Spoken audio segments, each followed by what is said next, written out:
Isang mapagpalang araw sa inyong lahat. Ako si Sir RJ Rosasenya at ako'y nalulugod na naririto kayo ngayon upang madagdagan na naman ng inyong kaalaman hinggil sa asignaturang Filipino. Ang ating paksa ay Tula, Pag-ibig ni Jose Corazon de Jesus. Handa na ba kayong lahat? Tara, simulan na natin. Narito ang ating mga layunin. Una, may paliwanag ang pangunahing tema at mensahe ng tulang Pag-ibig ni Jose Corazon de Jesus. Ikalawa, matutuhan ang kahulugan ng tunay na pag-ibig batay sa nilalaman ng tula at kaugnayan nito sa kanilang sariling buhay at karanasan. Ikatlo, makabuo ng isang tula na nagpapakita ng malalim na pag-unawa sa kahalagahan ng damdamin sa pagkatao.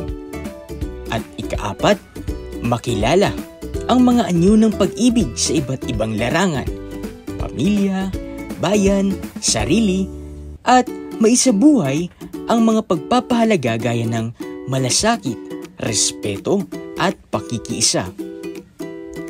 Bago tayo magpatuloy sa ating aralin, balikan muna natin ang ating naging talakayan noong mga nakaraan sa pamamagitan ng isang bugtong. Pakatatandaan. Panuto. Subukang sagutin ang bugtong na nasa ibaba. Bugtong-bugtong. Hindi mabitawan kahit may kasalanan. Ano kaya ang sagot? Ang sagot ay pag-ibig. Tama. Ang bugtong na ito ay halimbawa ng karunungang bayan. Kung inyong matatandaan, ay tinalakay natin iyan noong nakaraan. Sinasabi na ang karunungang bayan ay mga sinaunang anyo ng panitikan na nagpapahayag ng katalinuhan, karanasan, at pananaw ng ating mga ninuno. Sa simpleng salita, na ipapahayag ang lalim ng damdamin at katotohanang pamuhay tulad ng bugtong na ito na may kabalintunaan ngunit puno ng katotohanan. Kung mapapansin ninyo, ang tema ng bugtong ay pag-ibig. Isang damdaming malapit sa puso ng bawat isa sa atin. Kaya naman, mula sa karunungang bayan, lilipat tayo ngayon sa isa pang anyo ng panitikan na mas masining, mas malalim at mas emosyonal. At ito ay ang... Siyempre, bibitinin ko muna kayo. Nadako na muna tayo sa isa pang gawain. Sineryoso ka na ba?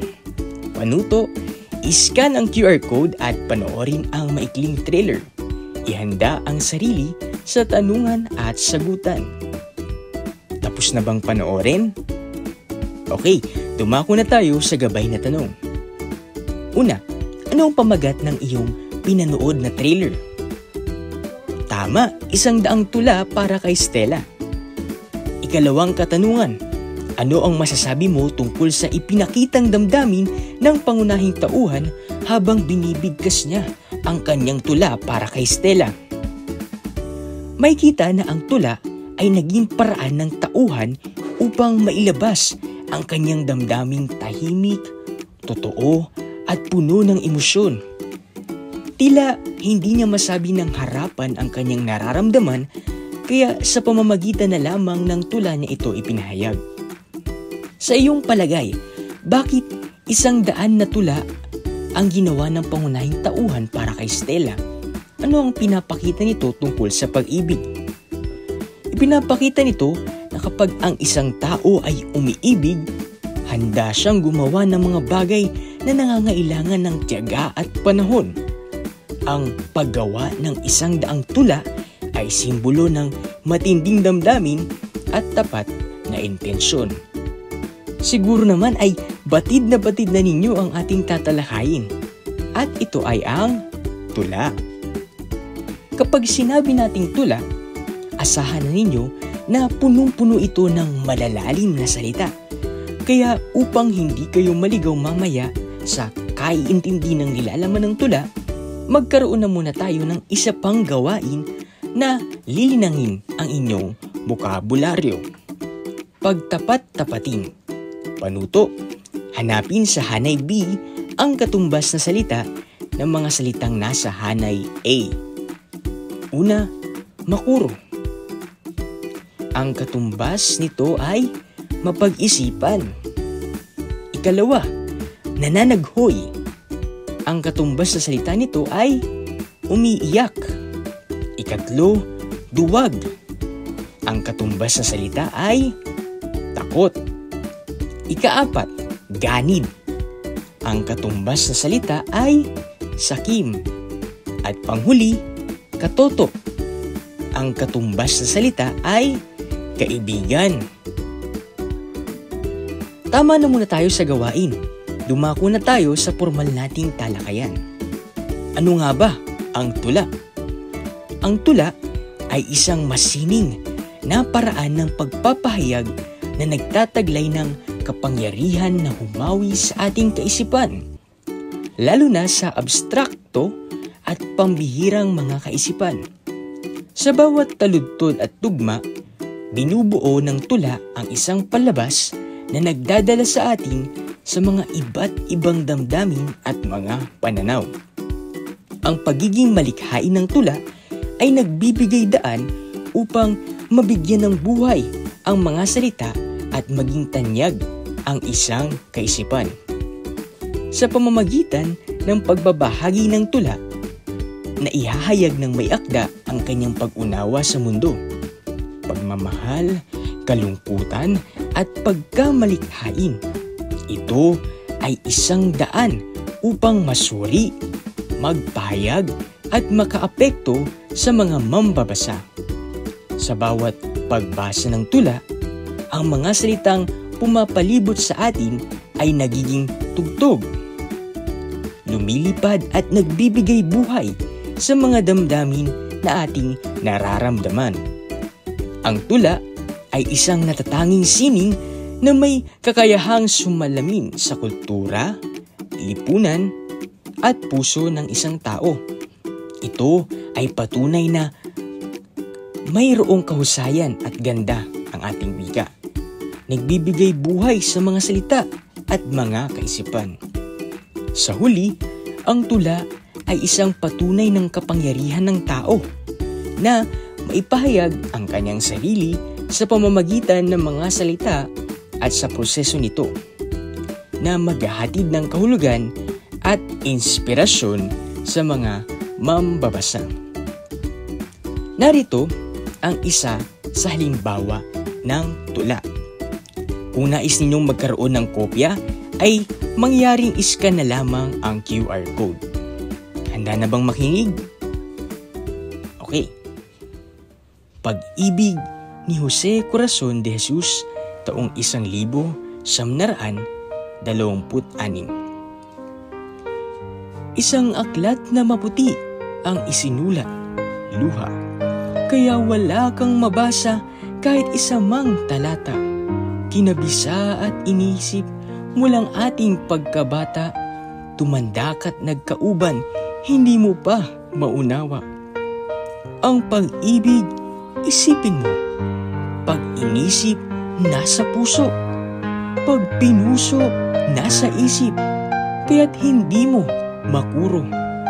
Lapitan mo ng matagal, ang pagsuyo'y naglalaho. Layuan mo at kay lungkot, nananaghoy ang pagsuyo. Ang pag-ibig na dakilay, aayaw ng matagalan. Parang lintik kung gumuhit sa pisngi ng kadiliman. Ang halik na ubos tindi, minsan lamang nahalikan. At ang ilog kung bumaha, tandaan mo't minsan lamang. Ang pag-ibig kapag duwag ay payapat walang agos. Walang talon, walang baha, walang luha, walang lunos. Ang pag-ibig na matapang ay puso ang inaanod, pati dangal, yamat dunong, nalulunod sa pag-irog. Ang pag-ibig na buko pa'y nakikinig pa sa aral. Tandang di pa umiibig, nakikita pa ang ilaw. Ngunit kapag nag-alab na, pati mundo'y nalimutan. Iyan, ganyan ang pag-ibig. damdamin mo't puso lamang. Kapag ika'y umuurong sa sakunat sa panganib, ay talagang maliwanag at buo ang iyong isip. Takot pa ang pag-ibig mo, hindi ka pa umiibig. Pag umibig, pati hukay, aariin mong langit. Ang pag-ibig ay may mata, ang pag-ibig ay di bulag. Ang marunong umibig, bawat sugat ay bulaklak. Ang pag-ibig ay masakim at aayaw ng kabiyak. O wala na kahit ano, o ibigay mo ang lahat. Ako'y hindi makasulat at ang nanay ay nakabantay. Asahan mo, katoto ko, hindi ka pa minamahal. Ngunit kapag sumulat na sa ibabaw man ng hukay, minamahal ka na niya nang higit pa sa kanyang buhay. Kayong mga kabataang pag-ibig ang ninanais, kayong mga paru-parong sa ilawan lumiligid. Kapag kayo'y umibig na, hahanapin ang panganib at pakpak ninyo'y masusunog sa pag-ibig. Grabe, napakalalim ng tula. Naunawaan ba ninyo ang kabuuan ng tula? Ating alamin. Una, ano ang pangunahing mensahe ng unang saknong ng tula? Ano ang ipinahihiwatig ng mga linya nagpapakita ng kalungkutan habang sumusulat? Ipinapahiwatig ng unang saknong na ang pag-ibig ay may kaakibat ng dalamhati at pagkalito. Sa unang taludtod, ipinakita na ang isang taong umiibig ay madalas makaranas ng kalungkutan at sakit. Ang pagsusulat ay nagiging paraan ng pagpapakawala ng damdamin. Kaya't masasalamin dito ang bigat ng pag-ibig na kanyang dinaranas. Ikalawang katanungan, bakit sinabing nakalilito at nakalulunod ang pag-ibig batay sa tula? May kaugnayan ba ito sa karanasan mo o ng ibang taong kilala mo? Sinasabing nakalilito at nakalulunod ang pag-ibig dahil hindi ito madaling unawain at kontrolin. Ang taong umiibig ay maaaring mawalan ng tamang pag-iisip at nalulunod sa buso ng damdamin. Sa inyo, marahil ay may mga kakilala kayo na kahit alam nilang masasaktan sila, ay patuloy pa rin silang nagmamahal. Ikatlo, paano mo maisasabuhay ang mensahe ng tula sa panahon ngayon? Sa anong paraan ka na rin naapektuhan ng pag-ibig? Maisasabuhay natin ang mensahe ng tula sa pamamagitan ng pagiging responsable sa ating damdamin at pagpapakita ng malasakit sa mga taong mahal natin. Naapektuhan tayo ng pag-ibig noon sa paraan ng pagiging inspirasyon nito sa atin upang magsikap. Ngunit naranasan din nating masaktan na nagtuturo sa atin na ang pag-ibig ay hindi lamang puro saya, bagkus ay may kaakibat din na sakripisyo at pagtitiis. Ikaapat, bakit mahalagang pagnilayan ng damdamin gaya ng pag-ibig? Paano ito nakatutulong sa pagkatao ng isang tao? Mahalagang pagnilayan ng pag-ibig dahil ito ang isa sa mga damdaming bumubuo sa ating pagkatao. Kapag naiintindihan natin ito, natututo tayong magpatawad, magtiis, at magmahal ng totoo. Ang damdamin ay hindi dapat ikahiya, kundi tanggapin at gamitin bilang lakas upang maging mabuti at makataong indibidwal. May katanungan? Wala? Okay, dumako na tayo sa isa pa nating gawain. Tula-arawan, panuto, Sumulat ng isang tula na nagpapakita ng malalim na pag-unawa sa iyong kasalukuyang damdamin.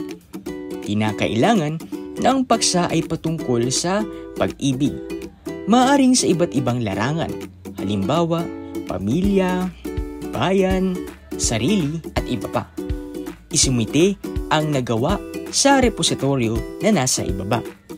Huwag kaliligtaan na lagyan ng pangalan. Iscan na lamang ang QR code sa baba nang mapunta ka sa repositoryo. Para sa pamantayan ng pagmamarka, binubuo ito ng 5 pamantayan. Nariyan ang nilalaman, kaugnayan ng tema sa pag-ibig, pagkamalikhain, gamit ng wika, at kaayusan ng pagsulat. Sa bawat pamantayan ay maaari kayong makakuha ng 5 puntos, 4 na puntos, 3 puntos, 2 puntos o 1 puntos. 5 puntos kung napakahusay, 4 na puntos kung mahusay, 3 puntos kung katamtaman, 2 puntos kung hindi gaanong mahusay, at 1 puntos kung hindi nakamit ang pamantayan. Ang kabuang puntos na maaari ninyong makuha ay tumataginting na 25 puntos. Tapos na ba? Mahusay. Ngayon ay dumako tayo sa paglalahat. Tula ko laban sa tula niya. Panuto. Gamit ang Venn diagram, ipagkumpara ang nagawa mong tula sa tulang Pag-ibig ni Jose Corazon de Jesus. Isulat ang pagkakaiba at pagkakatulad ng 2 tula.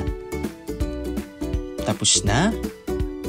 Pakitabi na lamang muna iyan at ilalagay nyo pa iyan sa inyong portfolio. Tingnan nga natin kung talagang may natutuhan kayo sa naging talakayan natin. Maghanda ng isang 1/4 na papel. Panuto. Isulat ang titik ng tamang sagot sa patlang. Unang katanungan. Ano ang pangunahing tema ng tulang Pag-ibig ni Jose Corazon de Jesus? A. Katatawanan at aliwan. B. Politika at kapangyarihan.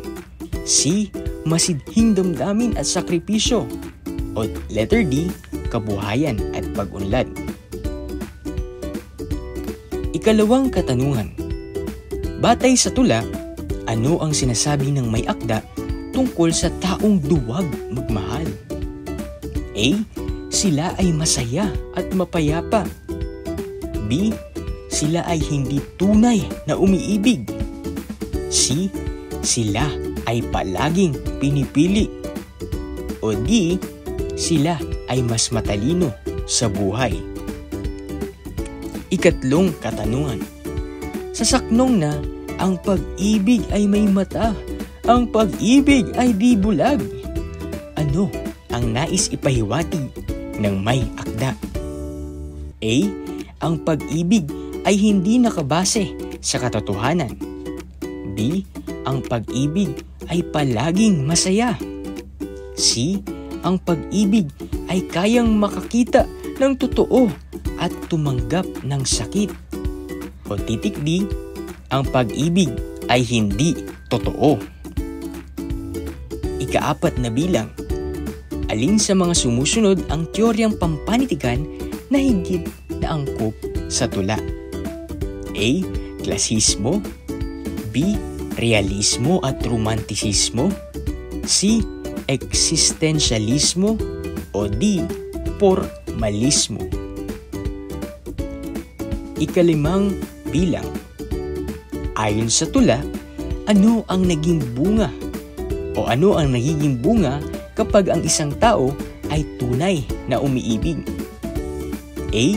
Nawawala ang damdamin ng takot. B. Dumadami ang kaibigan. C. Lumalalim ang galit sa mundo. O D. Tumatatag ang katawan. Tapos na? Okay, dumako na tayo sa susi sa pagwawasto. Checkan nyo na lamang ang inyong mga kasagutan. Tandaan, maging tapat sa pag-check. Para sa unang bilang, ang tamang kasagutan ay letter C, masidhing damdamin at sakripisyo. Para sa ikalawang bilang, letter B, sila ay hindi tunay na umiibig. Para naman sa ikatlong bilang, mahusay, letter C, ang pag-ibig ay kayang makakita ng totoo at tumanggap ng sakit. Para sa pang-apat na bilang, ang tamang sagot ay letter B, realismo at romantisismo. At para sa huling bilang, ang tamang sagot ay letter A, nawawala ang damdamin ng takot. Napakahusay. Para sa ating gawaing pantahanan, larawan ng pag-ibig. Panuto, pumili ng isang larawan mula sa iyong album, social media, o mga larawan sa bahay na sumisimbolo ng pag-ibig. Maaring sa pamilya, kaibigan, sarili, o bayan. Pagkatapos, sagutan ang mga sumusunod sa isang maikling sanaysay. 5 hanggang 7 pangungusap lamang. Una, ilarawan ng larawan. Pangalawa, paano ipinapakita ng larawang ito ang tunay na pag-ibig. Pangatlo, ano ang damdamin mong maiuugnay sa larawang ito. At pang-apat, paano mo iniuugnay ang larawan sa mga natutuhan mo sa tulang pag-ibig. Isulat ninyo iyan sa isang malinis na papel, kalakip ang napili ninyong larawan. Sir, kailan ipapasa? Kapag nagkita na tayo, okay? Okay ba yon? Nagkakaunawan ba tayo? May tanong? Wala? At dahil wala, binabati kita sapagkat napagtagumpayan mo ang ating talakayan ngayon. Naway, natuto ka ngayong araw. Maraming salamat sa pakikinig.